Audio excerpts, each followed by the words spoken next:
7, State of Texas versus Sean Patrick Cormie. Church ambush on a Sunday. That's not a sermon, that's a swarm. If your family reunion ends with "pray the gay away" chokeholds, it's time to update the RSVP policy. Sound off. Is this a hate crime or just hate plus assault? Comment below. I have parties announced for the record for the state defense. And are you Mr. Cormie? Yes, sir.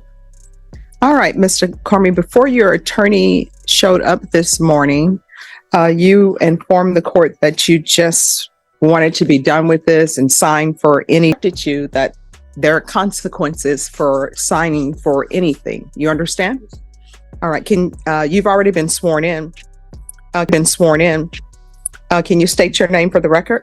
All right. You understand if you want a jury trial, the court will give you a jury trial. And so I don't want this to be a situation where this is rushed in any form or fashion. So have you had ample time to speak with your attorney? Yes, ma'am.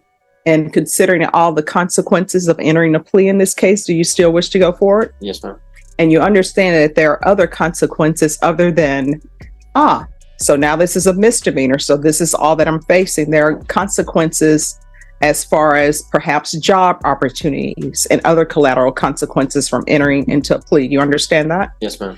And have you had a chance to discuss with your attorney the consequences collaterally of entering a plea in this case? Yes, ma'am. And so do you wish to go forward with the plea? Yes, ma'am. You understand the state is proceeding on the lesser included offense of assault of a bodily injury of a security officer as a Class A misdemeanor. Yes. Range of punishment for that offense is up to $4,000 fine and up to 1 year in the Bexar County Jail. Did you understand? Yes, ma'am. Did you understand if the court were to grant your application for deferred adjudication, if for any reason your deferred adjudication were revoked, court could find you guilty, sentence you up to a $4,000 fine and up to 1 year in the Bexar County Jail? Yes, ma'am. Counsel, has your client been able to provide you with any defenses? He has, Your Honor. Showing you the plea bargain page. Did you review that with your attorney? Did you understand it? Yes, ma'am. According to the plea, there's a $500 fine. The state is proceeding on the lesser included offense of assault. They're recommending deferred adjudication. Did you understand that to be the plea? Yes, ma'am. Next, I'm showing you outside the plea bargain agreement. State is requesting that your community supervision be for a term of 12 months. There'll be a TAP evaluation, 80 hours of community service restitution, no contact with target at 746 Northwest Loops 410, 78216, and James Travis. Did you understand those are recommendations from the state and the court does not have to follow those recommendations? Yes, ma'am. Then to the... Notice the legal magic trick. The state drops the felony to a misdemeanor, slaps on deferred adjudication, and boom, no conviction yet. But one screw up and that paper tiger turns into a 365-day jail monster. Sean's basically on a tightrope over a tiger pit. The lesser included offense, how do you plead? Guilty, not guilty, or no contest? No contest. State any evidence? State offer, state Exhibit 1 and all attachments. No objections, Your Honor. Are you proceeding with sentencing? Yes, Your Honor. Anything you wish to say on behalf of your client?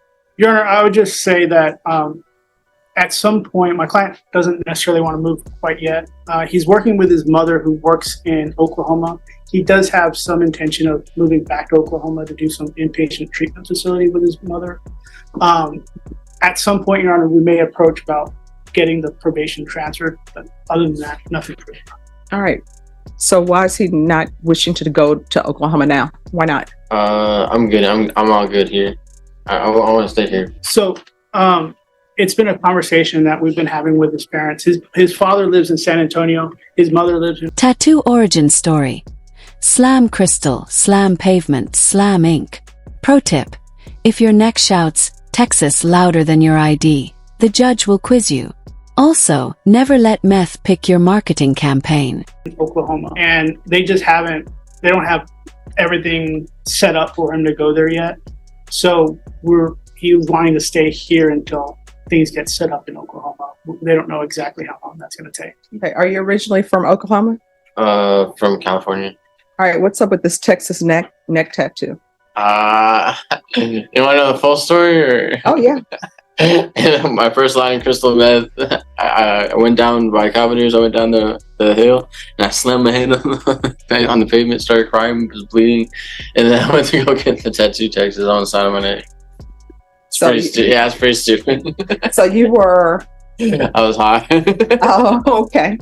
All right. And so what are the other tattoos? Never give up, and then wisdom, brokenness, and then strength, and then family, and then Panther, and then I believe I can do all things through Christ.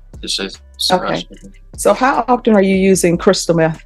I was using it pretty much every day shooting up, but I'm done with that. I just started shooting up, but I'm ready to go get help and stuff and go to rehab and give my life to God. Like I'm done dictating my way. My way doesn't work, so I'm ready to get help. Okay, when's the last time before being taken into custody? When's the last time you did crystal meth? Probably about 7 months, 7 months ago now. So I've been in here for like almost 5. Ah, okay. So it's still clear to me that you need inpatient treatment. It's easy. Judge Boyd just served the coldest adulting smoothie ever.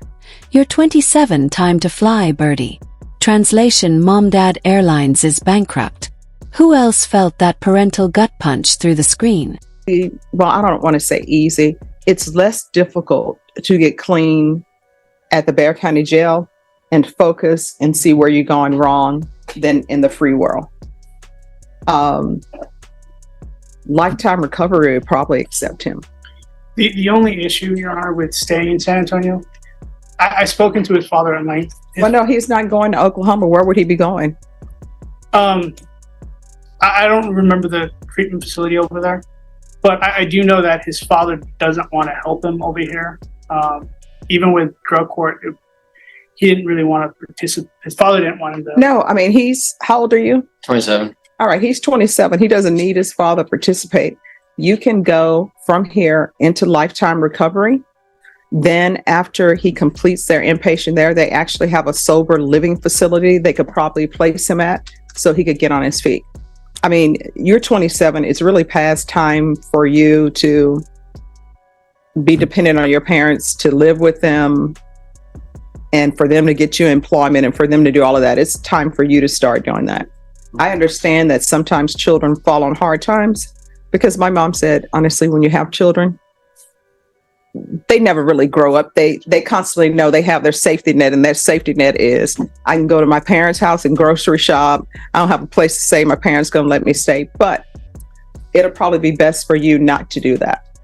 So from the Bexar County Jail, we're going to see if we can get you into lifetime recovery, inpatient with them. And then from there, if you're doing everything that they're supposed to do, they'll probably set you up with sober living.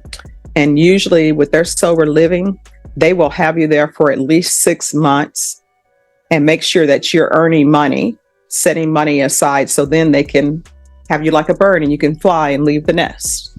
But I don't want to have you go from the Bexar County Jail to wherever you're going to go and set you up for failure, because then you know what's going to end up happening. A motion to revoke is going to be filed and you're going to be right back here. All right. Do you have any children? No. That's a good thing. No. How far did you go in school? My senior year. He graduated. So what are you planning on doing with the rest of your life for employment wise? What do you want to do? I was gonna go buy at a gas station and like just stay sober and save up. Wait, buy a gas station? Oh, like work at a gas station. Oh, okay. I was like, okay, what are you doing to see? I was going to say, what are you doing to buy a gas station? All right. So this is what we're going to do. It's 1 year deferred adjudication, $500 fine. That will be probated. We'll do a TAP evaluation. And since I'm asking that he go to lifetime recovery, if he's placed in lifetime recovery before his TAP evaluation is done, great. How long does it take the TAP evaluation if they're in custody? Okay. So we'll say TAP evaluation while in custody, but probation knows and the clerks know that if you're transferred, you know, if lifetime recovery says, oh, we'll take him today, then lifetime recovery will take precedent over the TAP evaluation in custody.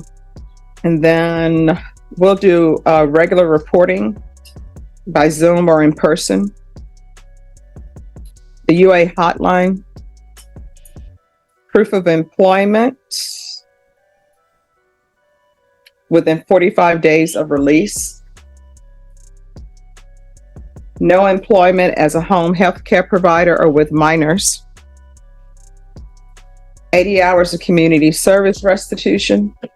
If he enrolls in trade school or gets some sort of certificate, then those hours will be waived. If not, you have to do 80 hours of community service. There's to be no contact with James Travis. Revocation speedrun. 172 days credit, 1 year sentence. Gavel drops in under 90 seconds. That's faster than a TikTok recipe video. Except the only thing baking is Sean's freedom. And field visits 1 time per month for 3 months. And probation, you can see if a MIC evaluation is needed. Sometimes drugs mess with the brain. So we'll see what's going on with that. Probation, is there anything else he needs? Okay. Is there anything else you need from the court to be successful? No. All right, we can go off the record. Here's the thing. I take no pleasure in sending people to prison or sending people to the jail, but I will if it's warranted. If there's an issue, let probation know about it, because in this court, communication is key to be successful. If you feel like they're not addressing your issue, you can always come back to the court and tell me, hey, judge, I tried to ask them about this and they're not addressing my issue. 2023 CR 7727, State of Texas versus Sean Patrick Carmy. Could I have parties announced for the record for the state? Anna Ochoa Nelson. Sharon Defense. Thorne from the defendant. All right, and are you Sean Patrick Carney? Yes, ma'am. Carmy, sorry. Going to show you what's entitled Motion to Enter Adjudication of Guilt and Revoke Community Supervision. Did you review that with your attorney? Did you understand it? Yes, ma'am. Are you the same Sean Patrick Carmy who was placed on deferred adjudication in 2023 CR 7727 for the offense of assault bodily injury on October 31st, 2023 for a period of 1 year? Is that you? Yes, ma'am. All right, state. Violated condition number 1. On or about the 29th day of November 2023 in Bexar County, Texas, the defendant, Sean Patrick Carmy, committed the offense of theft in violation of condition number 1. How do you plead to that? True or not true? True. The state waives and abandons all remaining allegations. No Any objection. objection? All right. Did you understand by pleading true to violation of condition number 1, the court could find it true, grant the motion, find you guilty, sentence you up to 1 year in the Bexar County Jail and up to a $4,000 fine? Yes, ma'am. Knowing that, do you still wish to plead true to violation of condition number 1? Yes, ma'am. Court will find violation of condition number 1 true. Is there a potential agreement? There is. This time we agreed for revocation and that the defendant be sentenced to 1 year in the Bexar County Jail with credit for time served. All right. And what is happening with the cases that are listed? Those 2 cases have been taken care of, Your Honor. On December 11th, the case that he just pled to, he was judgment sat. And there was another case, and that was dismissed. And both those happened on December 11th. Okay. Are you asking the court to follow this agreement? Yes, Your Honor. He has 172 days credit. We're asking that you give him any and all credit. And I don't know if he's getting 2 for 1 at the Bexar County Jail. Are you asking me to follow this agreement? Yes, ma'am. Are you waiving your right to appeal? Yes. All right. The court will follow your agreement. The court will find you guilty, revoke, sentence you to 1 year in the Bexar County Jail, give you credit for any time served. There's a $4,000 fine. Time and money will run concurrent. There's to be no contact with target. All right, is there anything else from either side with regards to sentencing? No, Judge. No, Your Honor. All right, we can go off the record. How old are you? 27. All right, so you're gonna have to stop the nonsense. I remember you. I remember you being before me many a times, not in Orange. So do you like being in custody? No, ma'am. So you're gonna have to change what you're doing. Otherwise, you're gonna find yourself spending time in custody in this county, other counties. And then guess what's going to end up happening? At some point in time, you're going to end up at the prison. And then you're going to wake up and half your life is going to be gone. Circle back to the sanctuary. Pastor says, we don't restrain people. But Sean's bruises tell a different gospel. Moral of the story. If the collection plate comes with handcuffs, find a new denomination fast. Because I will tell you from experience, once you hit 21, time just starts flowing so quickly off the calendar. Next thing you know, you're in the twilight of your life.